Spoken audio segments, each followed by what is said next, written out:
Quiero dirigirme a todos ustedes. Sorry if Lo those in the siento. back did not hear the beginning, and I won't be Bueno, algunos redundant.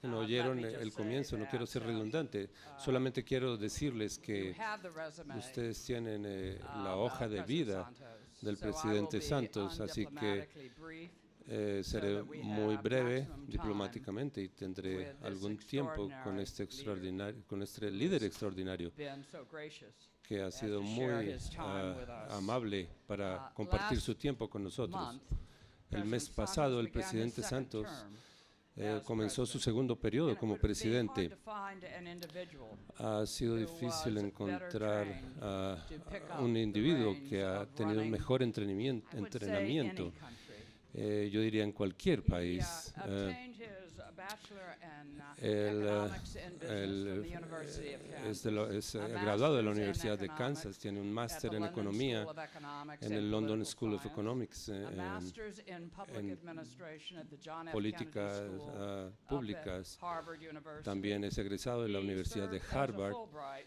visiting y fellow at the sirvió Fletcher como un School, Fulbright and en la he Universidad was a de Neiman Fulbright. visiting scholar at the Ha Harvard sido Business School. estudiante served as an visitante executive en diferentes in the escuelas y news también media, sirvió como and, he is ejecutivo no stranger to government. en los I met medios him, de comunicación. Yo when lo he conocí a served él as cuando él Colombia's sirvió como first el minister primer of ministro Trade in de President comercio en Gaviria's Colombia. administration. Ahí fue And donde at yo lo that time, conocí. he was also appointed Tuvo to una be gran president administración y of the también seventh UN Conference fue on Trade and presidente de Development. la séptima Subsequently, he conferencia served as de las President Naciones Pastrana's Unidas para el Desarrollo Minister durante of el gobierno Finance and Public del Credit, presidente and Pastrana. then he served as President Luego sirvió como Uribe's presidente Minister of National Defense de los before winning his first como term ministro de la as defensa president in 2010. hasta Mr. President, terminar el gobierno your anterior en campaign 2010. for this second term focused on Usted ha peace. venido por segunda vez, And when your conviction usted ha was iniciado su announced, segundo periodo. You said, Como se very anunció, usted emotionally, dijo muy "This is the end of 50 emocionadamente years of estos conflict in this 50 country." años de conflicto Now, en este with país, en FARC su país. insisting on Ahora immunity, las FARC and the están insistiendo en inmunidad of y las the víctimas conflict, del numbering conflicto, some 7 million, que pueden ser unos 7 are millones de insisting personas, on justice. insisten en justicia. Talk a little bit about Háblenos un poquito, por favor, assuming you get an sobre agreement.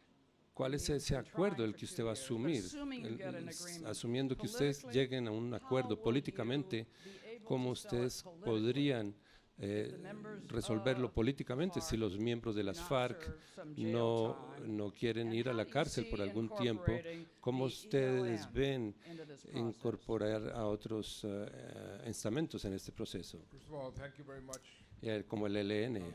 Bueno, muchísimas gracias to the Americas and al Consejo de las Américas por esta oportunidad thank you all for y yo quiero agradecerles a todos por asistir y darme también esta oportunidad para hablarles a ustedes. Muchas gracias. Carla, Do you have an easier question? ¿tienes una pregunta inicial? No, I was Más fácil. I was Bueno, yo in conversation he tenido una interesante conversación con el doctor Shimon Peres antes de venir aquí y eso es mucho más difícil hacer la paz que hacer la guerra. Hacer la guerra es mucho más fácil, es muy popular. Y lo dije porque él, como yo como ministro de Defensa, cuando tú haces la guerra, la gente tal vez aplaudirá cuando tú tienes éxito en ganar algunas batallas, pero hacer la paz es mucho más difícil. Cuando yo decidí tomar este punto, este paso, hay guías, hay líneas muy diferentes y yo las seguí y le dije a las FARC desde el puro comienzo, si comenzamos esta negociación, nosotros seguiremos estas reglas del juego y miraremos si van a funcionar o no. Y hubo dos condiciones que las colocamos desde el puro comienzo. no ceasefire. No hay un cese al fuego, fue la primera. No habrá cese al fuego hasta el final. Y yo hice eso porque We now have nosotros ahora tenemos una ventaja militar de nuestro lado, a ceasefire y un cese al fuego sería reversar los incentivos para las FARC para prolongar las negociaciones. Entonces, esto sería el mejor de los mundos. no military. El diálogo sería diferente si no hubiera una presión militar. El otro punto que se propuso fue no contar todo lo que se está haciendo de acuerdo. Y este punto fue importante porque nosotros estudiamos los procesos de paz en otras partes del mundo a través de la historia. Los procesos de paz, y yo he usado dos analogías. Por ejemplo, cuando ustedes ven la ley, seguramente todo va a funcionar mejor. Y yo usé otra analogía. Cuando un pintor quiere vender un cuadro, no está autorizado para ver al pintor cuando lo está haciendo, cuando está pintando, sino cuando ya está todo terminado. Y esas analogías es algo que nosotros deberíamos hacer con el proceso de paz. ¿Y por qué? Porque cada elemento de los procesos de paz, en este caso específico con las FARC,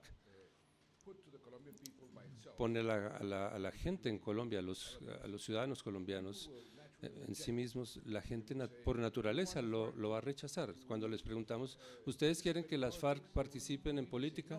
Inmediatamente la gente dice, no, ellos tienen que ser castigados.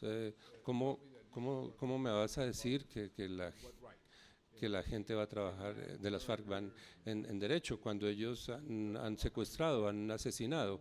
Todo este tipo de cosas. Ustedes quieren a las FARC que tengan que se sometan al sistema de justicia, y algunas personas dicen pues no. Pero cuando le explicamos a la gente todo el paquete y les decimos esta es la paz y este es el costo de la paz y estos son los beneficios de la paz, la gente dirá sí. Entonces, durante las negociaciones hay algunas dificultades. Otra dificultad para el proceso en sí es difícil, porque si no hay cese al fuego, la gente dice, pero ¿por qué estás hablando de paz? ¿Por qué usted está hablando de paz? Si ustedes están en la guerra, están peleando, están hablando en La Habana, pero se están combatiendo en Colombia. Hay gente que eso no lo entiende y de nuevo, cada elemento por sí mismo es impopular. Entonces tenemos que terminar el proceso y llevarlo a este punto final. Yo estoy convencido porque cuando uno le explica que estamos haciendo esta teoría y estamos buscando la paz a la gente que está muy negativa en contra del proceso de paz, ellos tal vez van a entender, bueno, pero si este es el caso, sí, pero yo estoy seguro que cuando lleguemos a un acuerdo, claro, nosotros tenemos que venderle esta idea de la negociación a la gente en Colombia.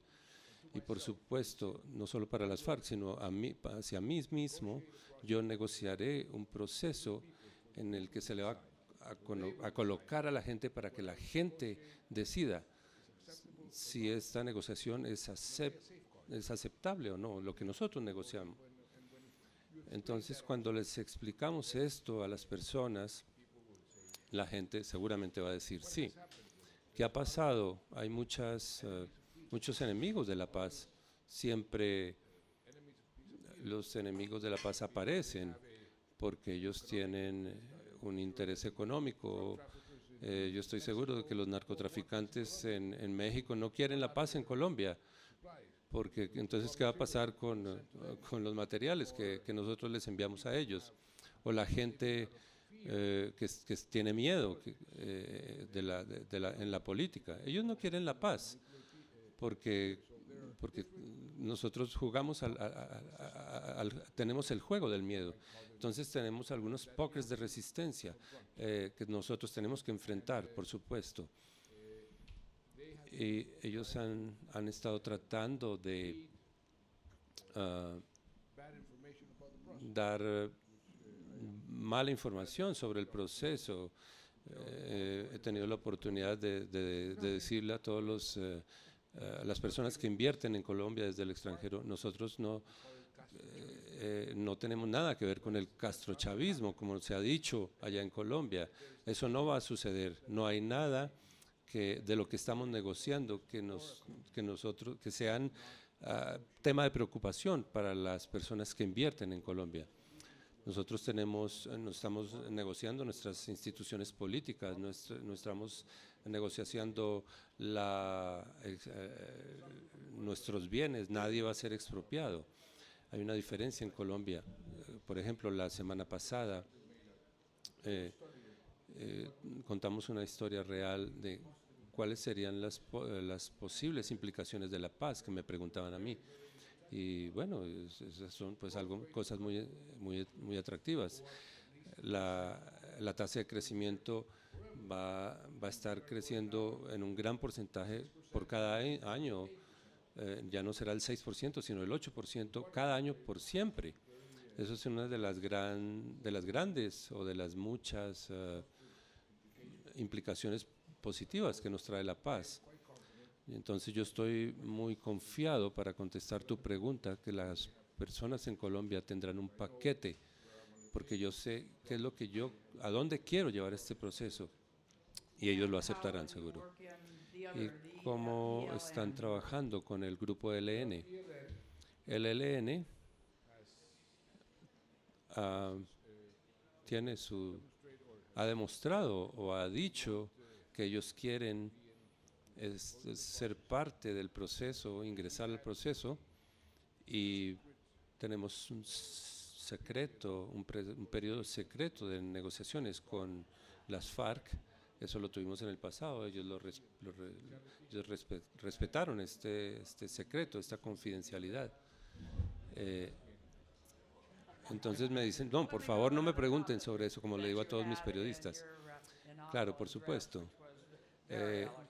Claro, eso que usted nos ha dicho es muy elocuente. Y hablando de la equidad en Colombia, como ya lo mencionaron aquí, la equidad, cualquier equidad es extrema en su país. Hablando de su administración, ¿qué puede hacer su administración?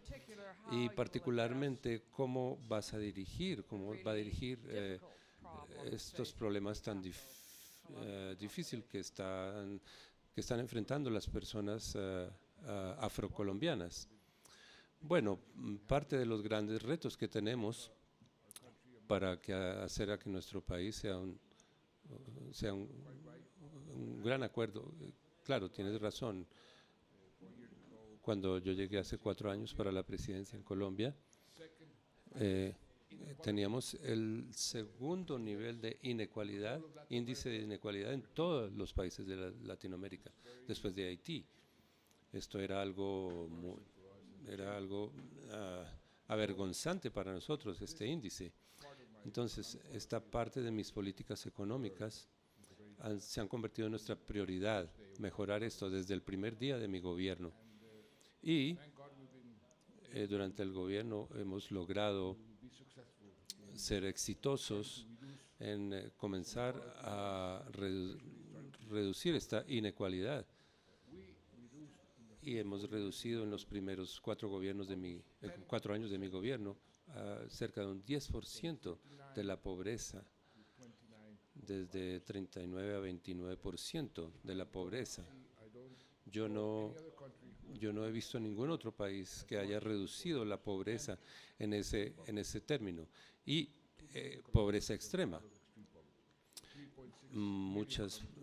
El 2.6 de millones de personas vivían en extrema pobreza en el país. Cuando miramos a todos estos códigos, lo que en economía llamamos genios. Ya no estamos en el segundo nivel, más o menos estamos en el promedio de los países de Latinoamérica. Todavía tenemos mucho camino por recorrer en rebajar los índices de pobreza, especialmente los de pobreza extrema. Una de mis metas es erradicar la pobreza extrema en Colombia en los próximos 10 años. Hemos bajado 6 puntos y así lo podemos hacer, seguir bajando hasta llegar a 0 y poder mantener este crecimiento económico es clave para eso. Pero si vamos juntos en esto, tenemos una economía fuerte y si podemos focalizar la inversión extranjera en temas sociales para sacar a la gente de la pobreza. Eso es lo que hemos estado haciendo y hemos tenido un buen éxito, afortunadamente. Necesitamos mantener estas ratas de crecimiento para llevarnos a que tengamos estos círculos hacia los ricos. Las personas ricas tienen reto también de mantener esta tendencia, mantener la vida económica o el nivel económico donde debe estar. Y eso es posible gracias a las políticas que hemos tenido y la forma de creer de los mercados internacionales. Tenemos esta corresponsabilidad con los temas fiscales y la gente me decía, por ejemplo, hace 2 años, nos dará mucho pesar de que esto no pueda suceder. Lo siento, me decían algunos de las personas que invertían, no puedo invertir más, pero ahora tenemos el primer nivel de crecimiento en toda Latinoamérica. Tenemos la mayor inversión, tenemos la inflación más baja y ciertamente tendremos indicadores económicos y nuestros retos serán mantener este crecimiento y mantener las políticas sociales porque ellos van juntas. Yo estaba hablando como un hombre de la tercera vía y es la tercera vía para Colombia, es una gran vía. Nosotros crecemos, pero también distribuimos.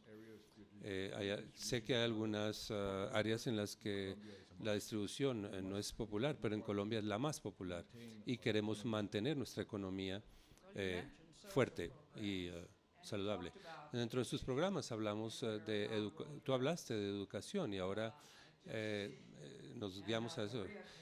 Y ahí, como he visto a la doctora Ángela María, hay un programa para los estudios internacionales. Los estudiantes en Colombia llegaron al fondo de estos riesgos. ¿Por qué sucedió esto? ¿Por qué se dio este hecho? ¿Y qué se puede hacer? ¿Qué puede hacer usted con su gobierno alrededor de esto para mejorar esto? Sí, como ya le dije al doctor Ángel Gurría, nos conocemos hace muchos años y nosotros hemos tratado de ser miembros del OCDE y sabemos que son los mejores.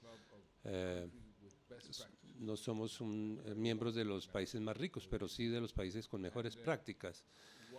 ¿Y por qué nosotros estamos en el fondo de este examen que se hizo dentro de esos miembros? Porque exactamente eso es lo que yo quiero comparar. Yo no quiero comparar Colombia no quiero mencionar algunos otros países, pero de la región.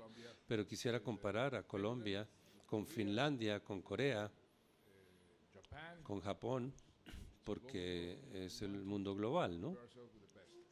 Quiero compararme con los mejores.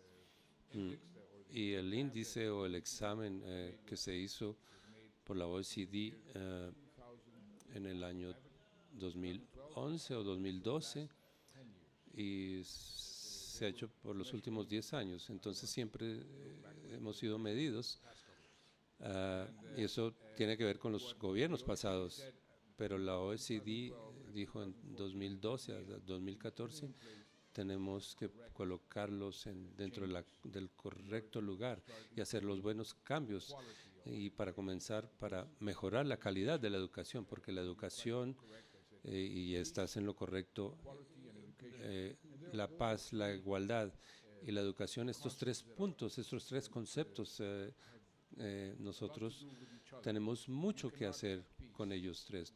Tú no puedes tener paz con un país que tenga falta de equidad.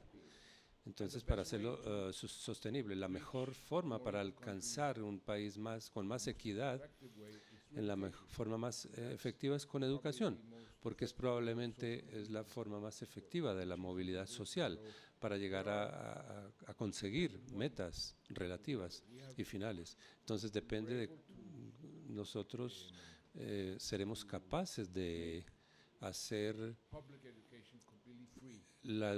que la educación pública sea totalmente gratis para cualquier niño o niña en el país, desde kinder hasta finalizar el bachillerato, en las instituciones educativas públicas. Hemos hecho un tremendo esfuerzo en la infancia inicial hacia la primaria. Y claro, necesitamos una inversión social en cada uno de los niños y estamos haciendo un esfuerzo tremendo también para tener mayor acceso para que las personas que antes no podían que sus hijos fueran al bachillerato también lo puedan hacer a la universidad en el futuro cercano y tener acceso a esta educación de alto nivel. Y nuestro sueño, yo creo que es mi sueño y el sueño de la gente en Colombia, es tener las percepciones que necesitamos tener metas altas para ser el país mejor educado en América Latina hacia el año 2025. Muy impresionante. En este punto, los ministros de la Mercosur y de la Alianza Pacífico nos encontraremos en Chile y discutiremos las formas de 2 grupos económicos con los que estamos trabajando muy cercanamente. Ahora Mercosur representan uno de los más naciones de comercios más restrictivos, y la Alianza del Pacífico son una de las más liberales. ¿Cómo ves llegar a un acuerdo? ¿Cómo va a afectar el hemisferio? Cuando tienes un ministro de comercio como el nuestro, nosotros comenzamos a pensar cómo será el Tratado de Libre Comercio, cómo sería con los Estados Unidos. Y hemos también promoviendo la integración con la integración más abierta entre los países de América Latina. Esto significa que podemos ir a diferentes velocidades. La alianza tiene una forma, tiene una mentalidad. Nosotros decidimos ir juntos, México, Chile, Perú, Colombia, porque dijimos, bueno, tenemos mucho en común, tenemos visiones similares, valores y principios similares también. Nuestras economías todas están mejorando y están siendo mejor que el promedio de los países de Latinoamérica, pero no es una competencia específica con los otros o con Mercosur o con Brasil, pero nuestro esfuerzo para unirnos es para comenzar a acelerar esta integración, y cualquier país que se quiera unir a nosotros es bienvenido. Nosotros queremos competir, queremos expandirnos y queremos unirnos a otros países. Los mejores hechos han pasado en los últimos 2 años en los que hemos podido ir más rápido con nuestra integración, y independientemente de los tratados de libre comercio que tengamos, tenemos movimiento libre entre los ciudadanos, no hay visas que se requieran, los mercados financieros están integrados, no tenemos intercambios en las áreas educativas con países, personas de México, Perú, viniendo y nosotros enviándolos allá. Y tenemos que continuar lo más rápido posible. Si los miembros de Mercosur quieren unirse a nosotros, están muy bienvenidos. Por supuesto, es la decisión de ellos. Ok, vamos a las personas en el público, si hay alguien que tenga una pregunta. ¿Alguien levantó la mano? Por favor, se pone de pie, dice su nombre. ¿Hay alguien aquí? Ah, ok, tienes un micrófono, maravilloso. Señor presidente, ¿me puede escuchar? Mi nombre es Debbie Dufner. Yo trabajo con Cargill. Quiero felicitarlo por su reelección. Y ustedes están tratando de lograr ha logrado también ya tener algunas cosas espectaculares. Yo quisiera pensar si puede lograr alguna reforma que haya forma de avanzar más rápido por todos estos propósitos. La reforma It's not the traditional land reform. de las leyes no es una reforma como en los 60 o en los 70. No vamos a expropiar tierras a nadie. Tenemos espacio suficiente. Pero, por ejemplo, si llegamos a un acuerdo con las FARC, es lo que les he dicho a todos, este acuerdo con las FARC es algo que nosotros debemos hacer de todas maneras, con o sin las FARC. Tener mayor inversión en esas áreas, donde la mayor cantidad de pobreza está concentrada, a diferencia de los Estados Unidos en el siglo XIX, cuando el oeste tenía que ser conquistado. Entonces teníamos la mitad del país por conquistar. Tierras sin dueños, teníamos que conquistarles. En este caso lo que tenemos que hacer es tratar de colocar en su lugar uniones o alianzas que nos van a ayudar a dar las tierras a sus dueños, a sus reales dueños, y hacer que estas tierras sean productivas también. Hay muchas tierras que no están en producción. Ahora tenemos 4.5 millones de hectáreas en producción. Eso ha crecido tremendamente, pero ahora tenemos 11 millones de hectáreas que están totalmente improductivas. Eso es lo que podemos nosotros, tenemos un gran potencial en Colombia, de acuerdo con la FAO, con la FAO, como lo dicen en inglés, comida, ¿cómo se llama la FAO? La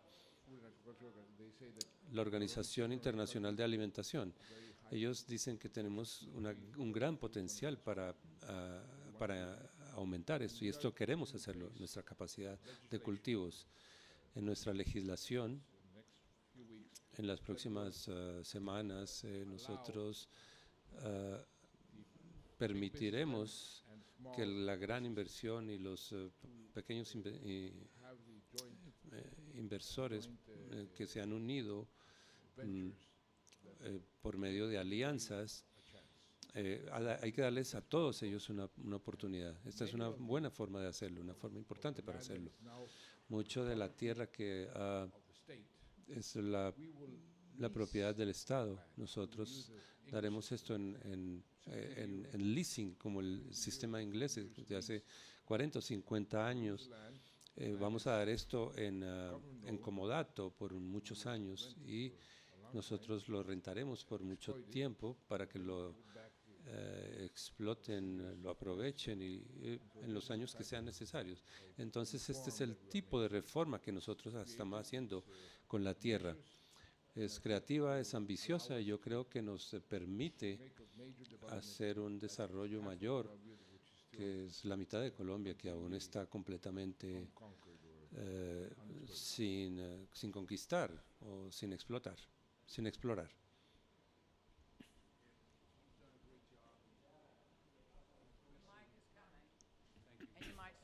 Ya viene el micrófono. Carlos Gutiérrez es mi nombre. Ha hecho un gran trabajo usted. Ha aumentado la producción de gas. Puede hablarnos de como la Shell. Ellos tienen grandes depósitos en el crecimiento. ¿Cómo es el manejo de ellos en el crecimiento de Colombia? De acuerdo con el presidente de la comisión del presidente Obama, que ha creado, era una persona que estaba en la CIA. El profesor Dodge estuvo en Colombia, quiso saludarme. por 5 minutos y realmente hablamos fue por 3 horas y media. Un hombre maravilloso, muy bien informado de estos temas. Yo le pregunté muchísimo sobre la protección para Colombia. Por ejemplo, Argentina y Colombia son los países que más alto potencial tenemos en esta área.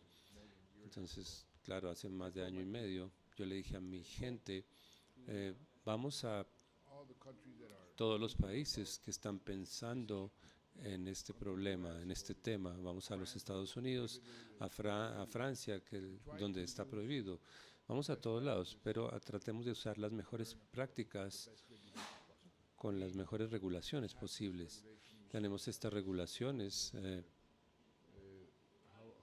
y como cuántas semanas hace que, ok, esto fue hace una semana. Entonces hemos ya dado algunas áreas para comenzar haciendo un experimento para comenzar a ver cómo podemos con regulaciones muy estrictas iniciar a explorar este tipo de gases. Entonces estamos yendo muy cuidadosamente, pero queremos, por supuesto, querer explorar estos recursos de los cuales tenemos muchísimos. Aquí tenemos una pregunta.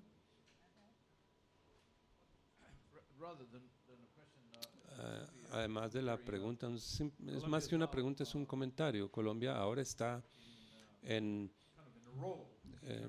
como andando en un proceso y simplemente quisiera decirle que si tenemos cada uno de los miembros de la OECD, tenemos un gran compromiso, tenemos un gran entusiasmo, un gran profesionalismo en términos de los equipos, como están interactuando con ustedes y con nuestra convicción y la decisión de ellos de que cosas como el estudio de la paz y hemos mostrado que Colombia lo va a lograr.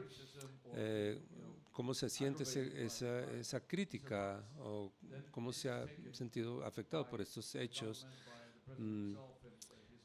Somos solamente por el gobierno, sino el presidente y su equipo y sus ministros para promover estas reformas, para cambiar las leyes, para cambiar las regulaciones, para cambiar el currículum.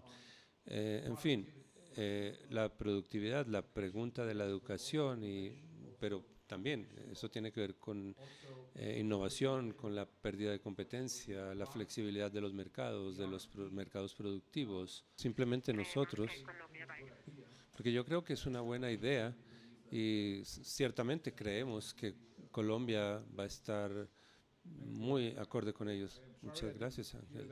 Lo siento que no escuché esto antes de la campaña. Me hubiera gustado oírlo durante mi campaña. Bueno, allá atrás quiero ver una mano. Por favor, levanten la mano porque las luces están muy fuertes aquí. Es difícil verlos. ¿Tienes micrófono? Ok, ya va para allá. Muchas gracias. ¿Nos puede compartir qué opina de lo que está pasando en Venezuela? ¿Cuáles son los problemas entre Colombia y Venezuela en el futuro? Venezuela. Ok, Venezuela. Venezuela es un país que está cerca de Colombia y yo tengo que ser muy prudente con lo que digo en lo que tiene que ver con Venezuela. Todo lo que pasa en Venezuela tiene un gran impacto en Colombia. Hemos estado tratando de ayudar a Venezuela entre los gobiernos y la oposición, aquellos problemas que ellos tienen y concluir y resolver esos problemas. Siempre hemos querido la estabilidad de Venezuela. Lo que pasa allá en inestabilidad nos afecta tremendamente y todo lo que nosotros podamos hacer para ayudar a Venezuela y no solamente al gobierno, sino a todos los venezolanos, nosotros siempre estaremos ahí. En mi caso, muchos de ustedes saben, yo fui muy muy crítico del presidente Chávez, pero cuando yo fui elegido presidente decidí convertir esa crítica en una buena relación con Venezuela, respetando nuestras diferencias. Entonces nosotros pudimos trabajar con ellos desde el 10 de agosto desde el 2010 hasta hoy. El presidente Chávez murió, el presidente Maduro lo reemplazó y hemos continuado en el mismo acercamiento. Hay grandes diferencias entre su forma de pensar y mi forma de pensar, pero respetamos estos principios, nos respetamos los unos a los otros. Ellos respetan lo que yo pienso, yo respeto lo que ellos piensan. Si tenemos algún problema, nosotros no lo resolvemos por los medios de comunicación, sino por otros diferentes canales que ya tenemos establecidos y han trabajado muy bien, han funcionado muy bien. Esperamos continuar trabajando en esa forma porque es mucho mejor para la gente de Venezuela, para la población de Colombia, para la región, y estoy seguro de que nuestro interés es muy, pues tiene que ver con la estabilidad y el bienestar de Venezuela, porque esto es una prioridad para nosotros. Aquí tenemos una pregunta. Ok, aquí puedes tomar mi micrófono. Gracias, Carla. Gracias, señor presidente, por venir. Soy del Consejo de las Américas. Se ha anunciado que hay una cumbre de las Américas en Panamá en abril. Usted será uno de los miembros, pero quiero saber qué cree de la agenda para esta para este encuentro que vamos a tener. ¿Cuáles serían las cosas principales para tratar? Bueno, en esta agenda ya hablamos con el ministro. Ayúdeme con esto. Uno de los problemas aquí o de los temas aquí es Cuba y los Estados Unidos. Yo les diré muy francamente, si Cuba no va, probablemente no haya cumbre. Entonces tenemos que trabajar tener muchas ganas de tratar de ayudar y poner las cosas bien para tratar de tener una cumbre con los Estados Unidos. Entonces vamos a trabajar por eso. Señor presidente, Medellín se ha convertido en una de las capitales más innovativas en el mundo. Estoy curioso por qué está sucediendo esto, qué es lo que está pasando para llevarnos a nosotros como inversionistas. ¿Cuál es la magia de esta ciudad? Bueno, Medellín, estás hablando de Medellín. Ustedes han oído de Medellín y han leído de Medellín por muchas décadas, que ha sido como una especie de infierno.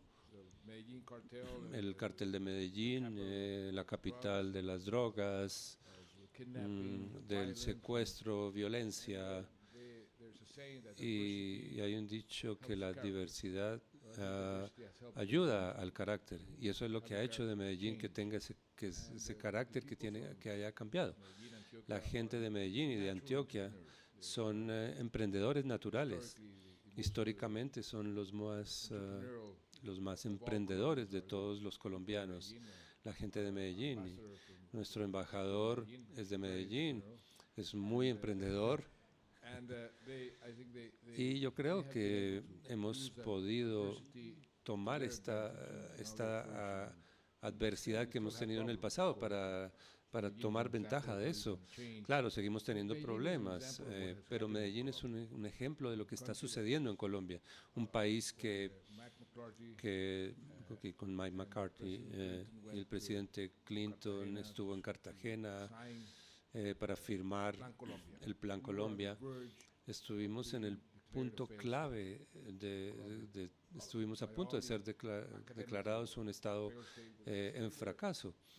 Es un estado que no se puede controlar, no hay justicia. Estuvimos a punto de hacer eso. Eso fue en el año 91, 92, en el 93. No. El Plan Colombia, cuando el presidente Colombia fue a Cartagena, él fue con Joe Biden, fue el presidente de estas relaciones. Madeleine Albright era la secretaria de Estado El speaker era el doctor Hazard, creo que eso fue en 1992. And look at Colombia now. Y miren a Colombia ahora. And I think if Yo creo que si nosotros podemos lograr la paz, el Plan Colombia debe ser la política más exitosa de de los Estados Unidos en toda la historia. Entonces tenemos el círculo completo si logramos la paz, porque recuerden cuando, tal vez no en toda la historia, pero en los últimos 50 años. Entonces, estamos muy agradecidos por la ayuda que los Estados Unidos nos ha dado. Pero volviendo a su pregunta, todo el país está saliendo de esta adversidad, de estos problemas, con una fuerza especial, porque nosotros hemos sufrido muchísimo y claro, pues queremos ser exitosos. Veo aquí muchas manos levantadas. La persona allí al fondo primero. Muchas gracias. Soy de Human Rights Watch. Hay un gran gasto en el tema militar.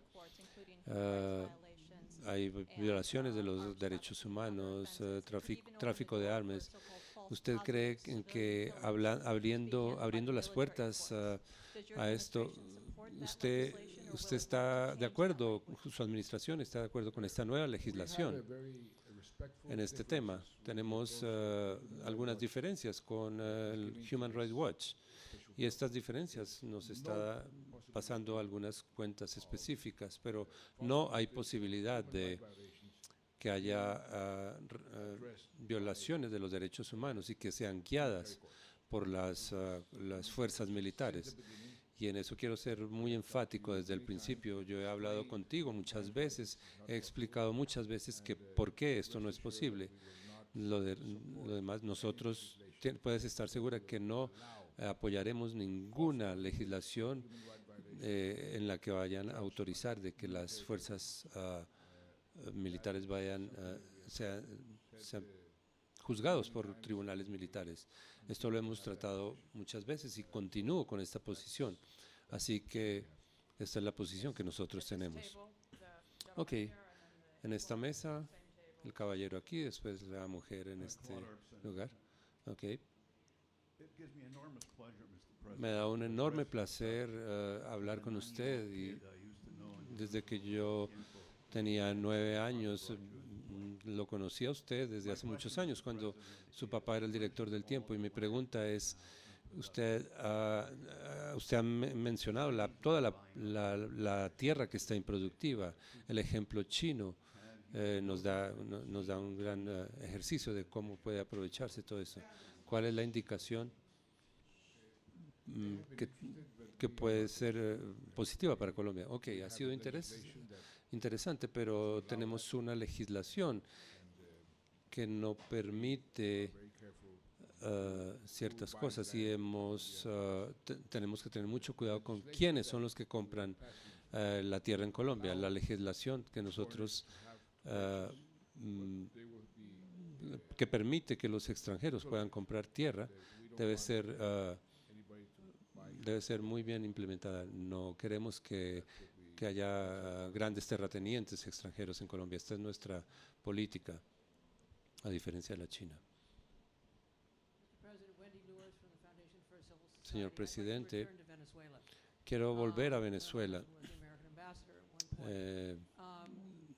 Conocemos al embajador americano. ¿Qué es lo que está sucediendo aquí con Leopoldo López?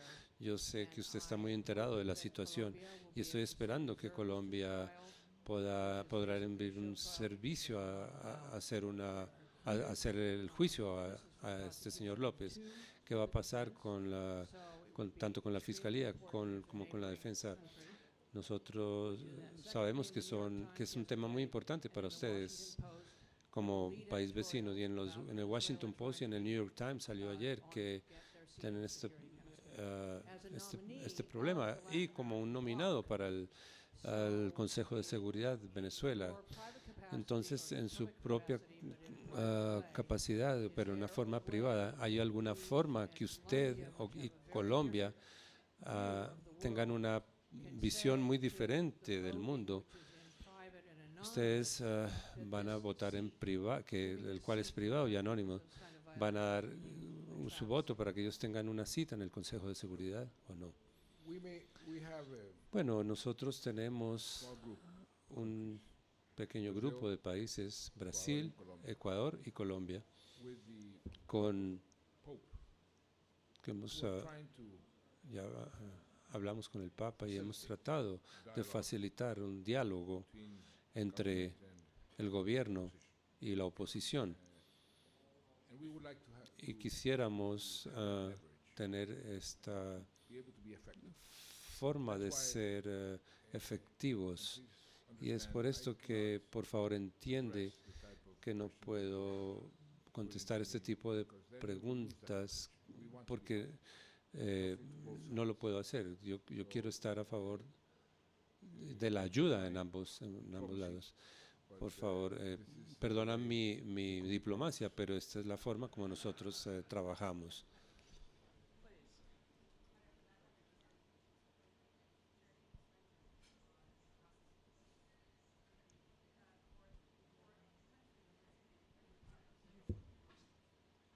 El micrófono, por favor. Usa el micrófono, por favor. Para lo que ha pasado en los últimos 50 años en el país, ¿cómo usted ve las habilidades que se necesitan para trabajar en paz, en la paz y después de la paz? Las habilidades para pasar después de la paz y cómo puede el sector privado ayudar en los temas de paz del postconflicto.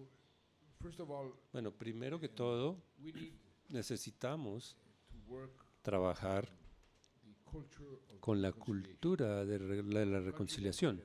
Un país que ha trabajado, que ha tenido guerra por 50 años y se han abierto muchas heridas y nosotros tenemos que empezar a sanar esas heridas.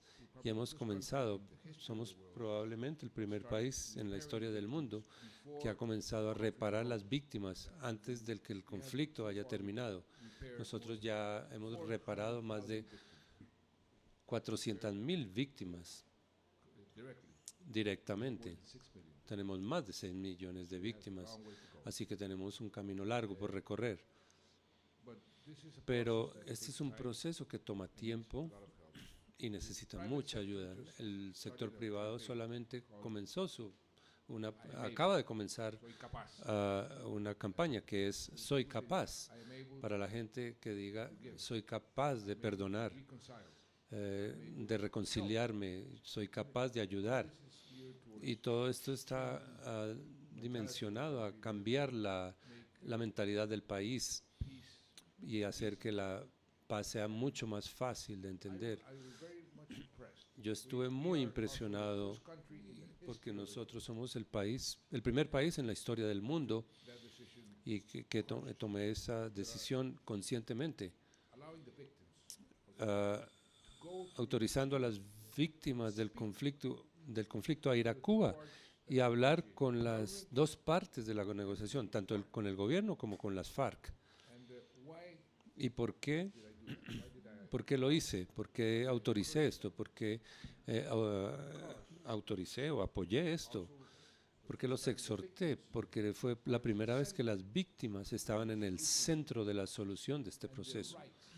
Y sus derechos, al derecho a la verdad, a la reparación y a la justicia. and by allowing Y autorizando a las víctimas a que fueran allá y dijeran cómo ellos consider considerarían they would cómo se sienten ellos o qué sentirían ellos done to que se ha hecho para sentirse reparados o cómo ellos se imaginarían la solución de un conflicto donde en el cual ellos estuvieran felices.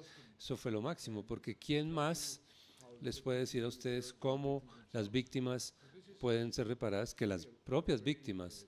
Entonces nosotros tenemos un proceso sin precedentes, pero lo lindo de esto es que las víctimas han descubierto o estamos descubiertos nosotros que ellos son más generosos en términos de aceptar, ellos son capaces de aceptar más que la propia población promedio. Las víctimas son más generosas, eso es la cosa más hermosa, porque ellos pueden facilitar un proceso de reconciliación.